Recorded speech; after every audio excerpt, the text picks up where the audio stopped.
हाँ तो फ्रेंड्स देखिए, ये हमारी CFT क्रिस्टल फील्ड थ्योरी, इसे बैथ नाम है वैज्ञानिक ने। इसकी आवश्यकता क्यों पड़ी? क्योंकि VBT थ्योरी क्या समझाना पाई? स्पेक्ट्रोकेमिकल सीरीज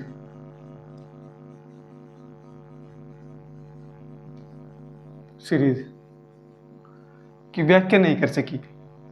इस कारण क्रिस्टल फील्ड थ्योरी की आवश्यकता पड़ी। इसने स्पेक्ट्रोकेमिकल सीरीज को समझाया। CFT ने लिगेंड व उनके युग्मन की व्यवस्था को समझाया था। देखिए, CFT दो प्रकार के युग्म देखे जाते हैं। Number first, अष्टफलकीय। अष्टफलकीय यौगिकों में किस प्रकार CFT देखी जाती है? देखिए, इसमें होते हैं दो प्रकार के कक्षक। देखिए, ये इस प्रकार के कक्षक हैं।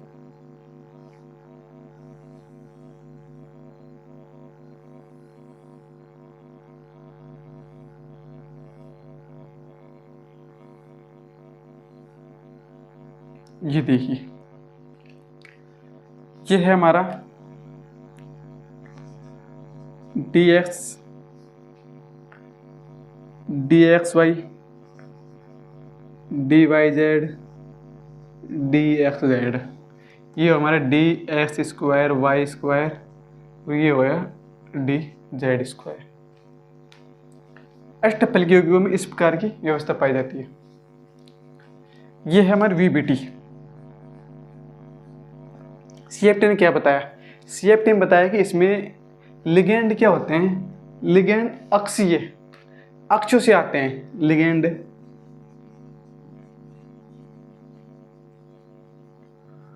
अक्षों से आते हैं। कैसे? देखिए, एक बार समझते हैं।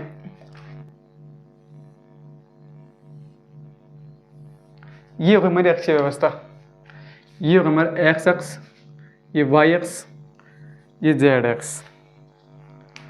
अष्टफलकीय यौगिकों में क्या होता है? अष्टफलकीय यौगिकों में ये तो होते हैं अक्षीय कक्षक, ये होते हैं हमारे तलीय कक्षक। अक्षीय कक्षक और तलीय कक्षक।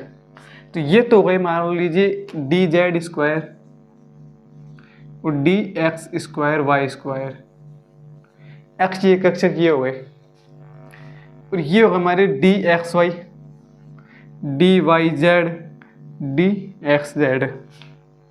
ये हो गए तल में। जब अब इसमें क्या आता है? इसमें लिगेंड आते हैं अक्षों की तरफ से। जर्नी ये यहाँ पर भी हो सकते हैं, यहाँ पर भी हो सकते हैं, लेकिन अक्ष पर है। अक्ष पर जब लिगेंड आएंगे, यहाँ से ये मान लीजिए लिगेंड आए, मान लीजिए लिगेंड आए, लिगेंड बाय रोड आए, बाय रोड आते आते इन्होंने इस पर हमला कर दिया। बढ़ शुरू में यहाँ पर हमला करेंगे, यहाँ पर हमला करेंगे तो इन पर अटैक होगा। इन पर अटैक होगा तो क्या होगा? ये शहीद होंगे। भाई, जिन पर अटैक होगा वे शहीद हो जाएंगे, और ये शहीद होकर क्या हो जाते हैं? ऊपर चले जाते हैं। तो इनको कहते हैं हम इजीली ऊपर चल जाते हैं, इसलिए इन्हें ईजी कहते हैं। ईजी। और इन तलीय कक्षकों को कहते हैं हम T2G।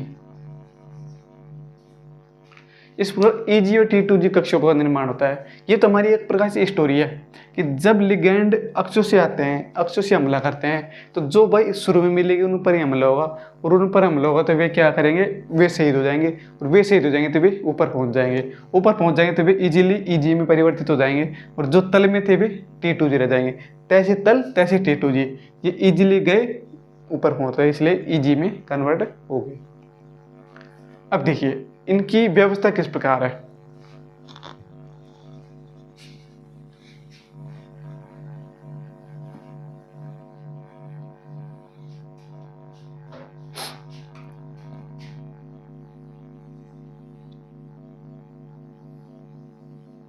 देखिए, सबसे पहले लिगेंड आए अक्षों से।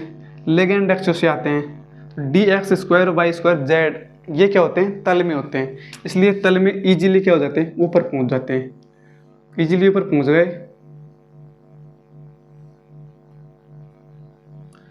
अब इजीली ऊपर पहुंच गए तो इन्हें कहते हैं हम ई जी। ये हो मैं D X square Y square D Z square. नीचे रह गए हमारी 3 तलीय कक्षक। कौन कौन से?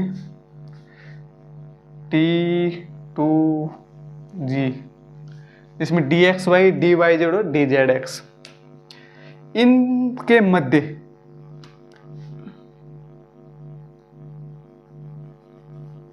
इसे कहते हैं हम विपाटन ऊर्जा, CFSE, विपाटन ऊर्जा।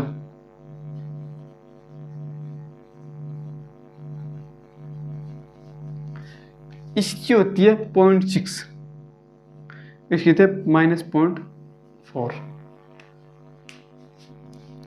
या 3/5 या -2/5। इसे हम डेल्टा नोट के द्वारा दर्शाते हैं। तो ये है हमारी CFSE। अब इसकी थ्योरी देखिए किस प्रकार बनती है। सबसे पहले क्या होता है, लिगैंड अक्षों से आते हैं। लिगैंड अक्षों से आने पर देखिए, लिगैंड अक्षों से आते हैं जो इलेक्ट्रॉन कक्षक अक्ष पर पाए जाते हैं, उन्हें कहते हैं हम अक्षीय कक्षक। dx स्क्वायर और dz स्क्वायर ये अक्षीय कक्षक कहलाते हैं। इनमें क्या होता है, इनमें और लिगैंड के मध्य प्रतिकर्षण अधिक होता है, जिससे इनकी ऊर्जा बढ़ जाती है और ये इसलिए इन्हें अक्षीय कक्षक कहते हैं। तथा नीचे जो तलीय कक्षक होते हैं जैसे dxy dyz और dxz, इनकी क्या होते हैं, इनकी ऊर्जा कम होती है, इसलिए ये तल में रहते हैं, इसलिए इन्हें तलीय कक्षक कहते हैं। तथा इनके मध्य की ऊर्जा को विपाटन ऊर्जा कहते हैं, जिसे डेल्टा नोट के द्वारा दर्शाया। Crystal field substitute energy, crystal क्षेत्र विपाटन ऊर्जा कहते हैं। तो ये हमारा अष्टफलकीय है। और यदि हम इसको चतुष्फलकीय में देखेंगे, चतुष्फलकीय में यह बिल्कुल सेम रहेगा, यह कन्वर्ट हो जाएगा T2G ऊपर और EG नीचे। तो EG नीचे होने पर -0.4 ऊपर हो जाएगा और 0.6 नीचे हो जाएगा। तो ये होगा हमारी CFT थ्योरी। आशा करता हूँ दोस्तों आपको टॉपिक समझ में आया है और टॉपिक आपकी स्टडी के लिए हेल्पफुल रहेगा। इसमें कुछ भी नहीं है, इसको एक तो आपको स्टोरी याद रखनी है। स्टोरी याद रख ली तो आपको ये कक्षक हो गए, ये अक्षीय, ये तलीय। अक्षीय कक्षों पर हमला होगा, अक्षों के द्वारा लिगैंड अक्षों से आते हैं। अक्षय से हमला होगा, जो पहले हमला होगा वे ऊपर पहुंच जाएंगे तो उन्हें इजीली EG कहते हैं। ये 2 हैं तो 2 ऊपर पहुंच जाएंगे, ये 3 है 3 नीचे रह जाएंगे। इनके मध्य ऊर्जा को डेल्टा नोट के द्वारा रिप्रेजेंट किया जाता है, जिसे क्रिस्टल क्षेत्र विपाटन ऊर्जा कहते हैं। तो ये हो गई हमारी क्रिस्टल फील्ड थ्योरी, क्रिस्टल क्षेत्र सिद्धांत। आशा करता हूँ दोस्तों टॉपिक समझ में आया है और यह टॉपिक आपकी स्टडी के लिए हेल्प रहेगा। इसलिए आप वीडियो एंड तक देखने के लिए बहुत बहुत धन्यवाद। और इस प्रकार की और भी केमिस्ट्री से रिलेटेड वीडियो देखने के लिए हमारे यूट्यूब चैनल सोल्यूशन एकेडमी को सब्सक्राइब करें। Thank you and welcome.